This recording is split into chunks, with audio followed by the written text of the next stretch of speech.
miracle de la cordillère des Andes, c'est comme ça qu'ils l'ont appelé. Moi, pas mal de gens viennent me dire que s'ils avaient été dans l'accident, ils seraient sûrement morts. Mais ça n'a pas beaucoup de sens. Parce que tant qu'on n'est pas dans une situation comme celle-là, on n'a aucune idée de la façon dont on réagirait.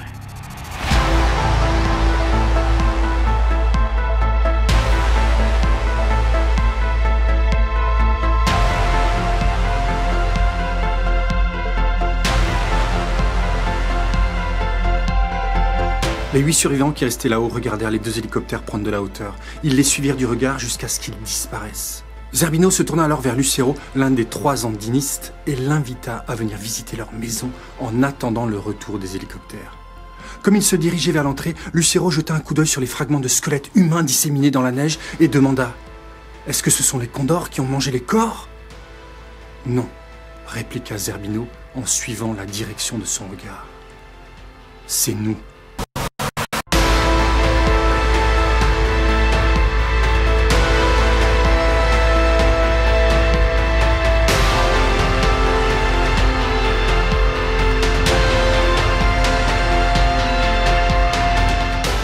À l'époque où l'on se mit à creuser les trous dans la neige, à la recherche des corps ensevelis, les cadavres qu'ils avaient conservés plus en surface commençaient à souffrir du soleil plus ardent qui faisait fondre la fine couche de neige qui les recouvrait.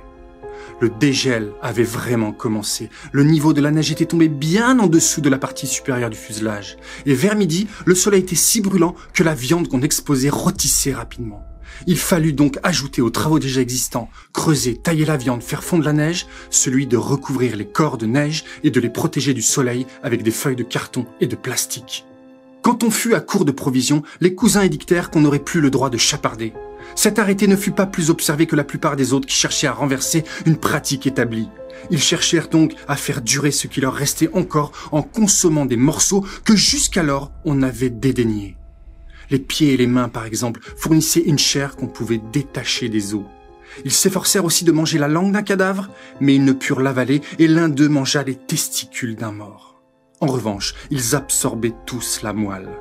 Quand le dernier lambeau de chair avait été gratté, on brisait l'os à la hache et on en retirait la moelle avec un morceau de fil ou avec un couteau et on la distribuait. Ils mangèrent aussi les caillots de sang qu'ils trouvèrent autour du cœur de presque tous les cadavres. Leur tissu et leur goût étaient différents de ceux de la chair et du gras, et ils étaient arrivés à être écœurés par la monotonie de leur régime. Ce n'était pas seulement leur sens qui réclamait des saveurs différentes, leur corps aussi avait besoin de ces matières minérales dont ils étaient depuis si longtemps privés, et par-dessus tout, le sel. Et c'est pour remédier à ces exigences que les moins dégoûtés parmi les survivants se mirent à manger ces morceaux qui avaient commencé à se putréfier. Cela arriva même pour les entrailles de ceux qu'on avait recouverts de neige. Et il y avait aussi les restes des premiers squelettes éparpillés autour de l'avion qui n'étaient pas protégés du soleil. Plus tard, tous firent de même. Ce qu'ils faisaient, c'était prendre l'intestin grêle, presser ce qu'il contenait dans la neige, le couper en petits morceaux et l'avaler.